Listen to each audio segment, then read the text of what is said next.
sorry I am for the pain that I have caused my family and my husband. And now I'm happy to take your questions. With overtime under that Sergeant Forrest and accrued under Dean, almost double under you.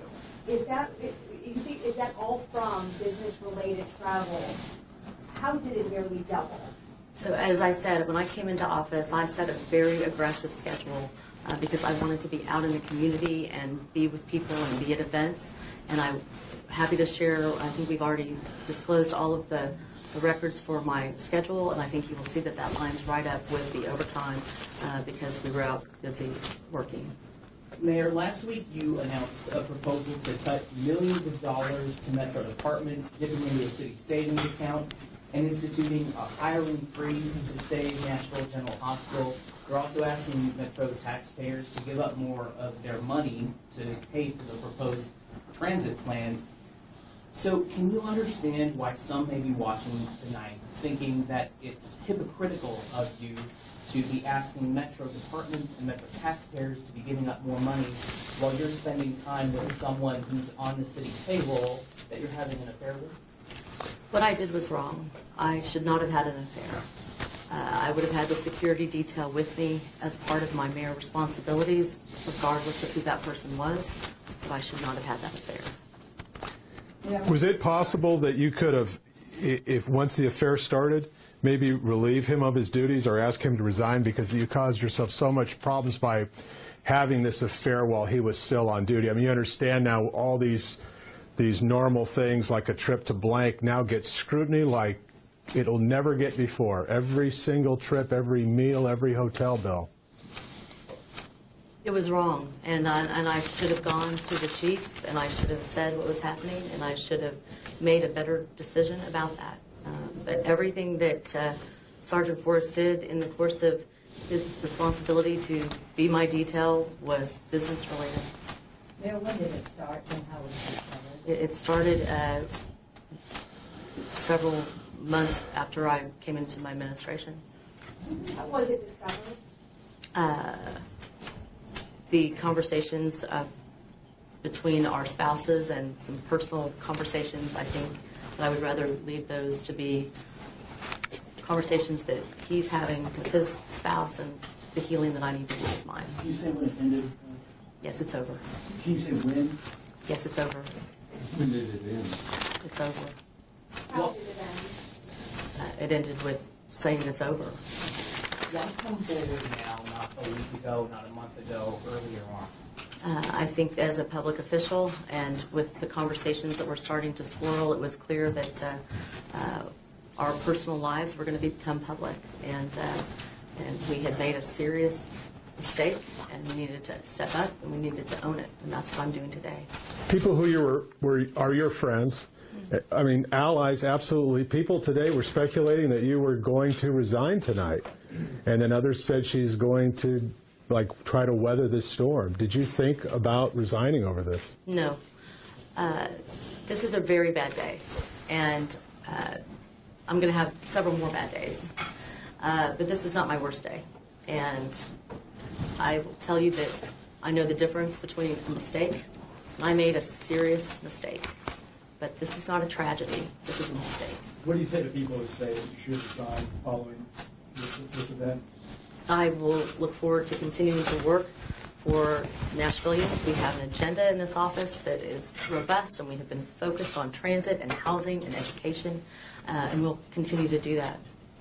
How difficult is it going to be going on with this agenda after this? I think that today I'm here to admit that I have personal failings. I am only human, and I didn't stop being a human when I became the mayor.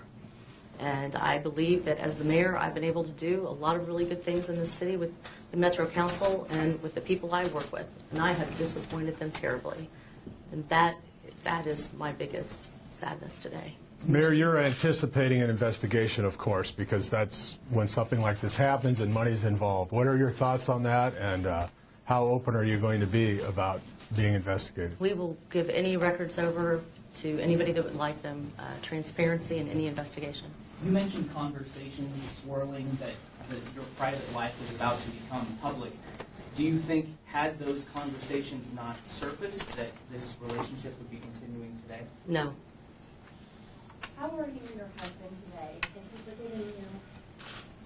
I am married to somebody who has always been supportive of me, we've gone through a lot together, and we've been married a long time. And Bruce and I are having conversations because we have to come together and find a way to heal. And that's on me. And I'm working very hard to make that happen. We've heard a lot about people in power having relationships with employees, subordinates. You're the head of the city. This gentleman worked for the police department. It was maybe inappropriate, but was it inappropriate on a professional level as well as a personal level? It was inappropriate for us to have this affair, but I think that when we talk about the Me Too movement and those conversations, I think I want to be clear, because I don't want to muddy the Me Too movement. The Me Too movement is about women who have been sexually harassed and economically disadvantaged for hundreds of years. This is about two middle-aged, consenting adults who had feelings for each other and were human and had failings. Let me ask you this then, though. Even though you're right, of course, but the pattern continues. The subordinate resigns and the boss stays. Well, I will tell you that you can talk to Sergeant Forrest about why he decided to retire. That would be a question for him and his family. Mayor, you talked about winning back the trust voters, I presume, the people you work with. How do you do that now? Well, I think I do that, first of all, by asking for forgiveness.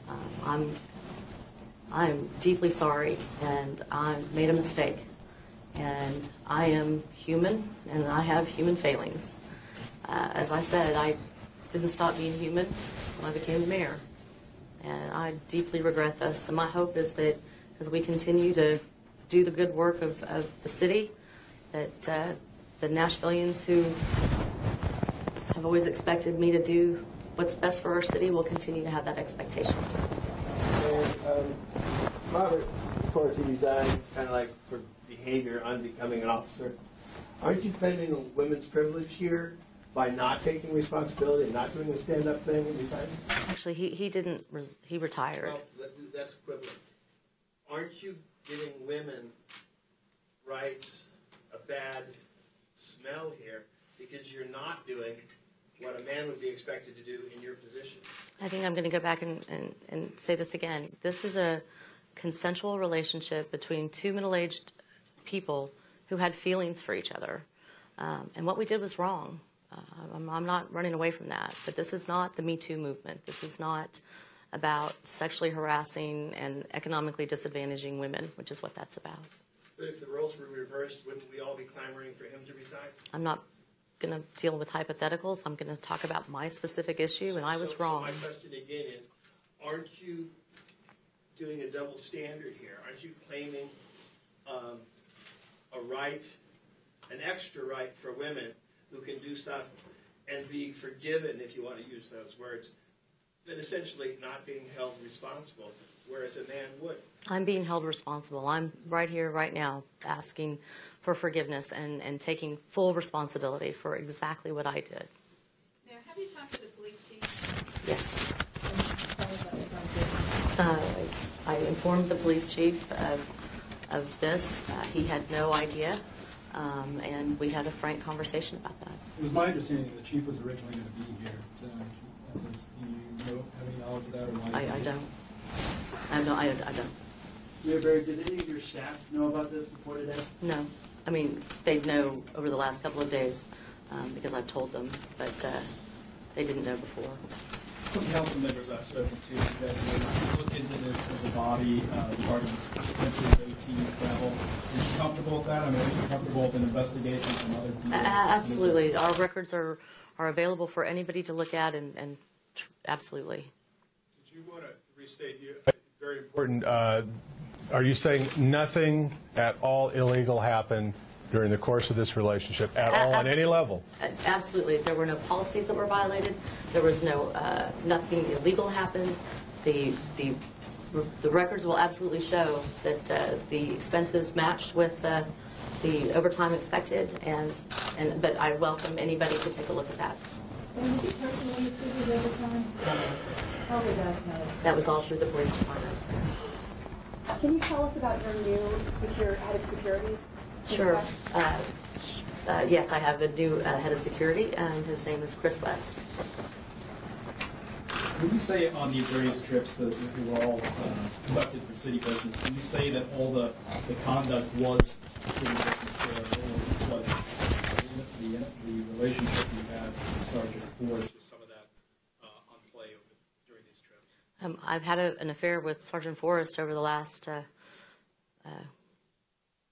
couple of years, but every trip that we took was business related and was absolutely about being at a conference or learning about what other cities were doing or showcasing the good works that Nashville does. When you went on these trips, Mayor, did other members of your security detail go with you, or was it just you and Sergeant Forrest? On some occasions they did. I traveled with staff on multiple occasions along with Sergeant Forrest, and we were happy to provide all those details to you. Sergeant Forrest submitted his 2-week notice on January 17th. You're saying he would have been doing that regardless of whether this came out? I'm saying that if you want to know about the timing of his retirement, I think that's a question best asked to him. With so much left to be determined on the transit plan, really fine-tuning the engineering and stuff, there's still a lot of trust the public has to have in you and your administration to vote for this. Are you worried that this jeopardizes that? What I'm worried about is making sure that people know that I'm deeply sorry about this. And we have an agenda. It's an aggressive agenda, and that hasn't changed. I'm not the only one who is working on all of this. And clearly, I am out there every day working on this, but so are so many other people. I mean, that's what this is about. This is about all these people who work so hard every day for Nashville. The council still hasn't voted to put it on the May 1st ballot. Would there be any consideration to defer that and maybe look towards one of the latter two elections of this later in 2018? I think we have done the hard work, and the council has been right there with us on finding a way to get this on the ballot on May 1st. That's the plan, and we're not deviating from that. I know a lot of these Questions seem personal, but they have to be asked because this happened. Pandora's box is opened. Was there any personal engagement while Sergeant Forrest was on duty? No. I understand that his retirement has to be accepted by the Nashville board. And that there's the opportunity for the chief to have input and say no, he would rather have him fired. Did you and the chief talk about that? The chief is in support of his retirement and doesn't see this being an issue at all. Is there going to be an internal affairs investigation in the police department? Not that I know of. Did anybody know about this and cover it up? No. Help cover it up? No. Ma'am, were you threatened or blackmailed in any way? No. When you guys went into town on business and you had the security with you, was there any time that your security was not considered working? I guess when he was off the clock. So there are times that you were out of town that you did not have security? When I would travel personally for my own personal, with my family, No, yes. when you were on business with Metro and the security team was with you, like when you were asleep, does that mean that they were not on the clock? I mean, I guess they were asleep too. So no, they wouldn't have been billing for hours that would have been that. But we're happy to provide all of the detailed records so you can see exactly what the overtime was and exactly how that matched up to the trips. Okay, thank you all. I appreciate you.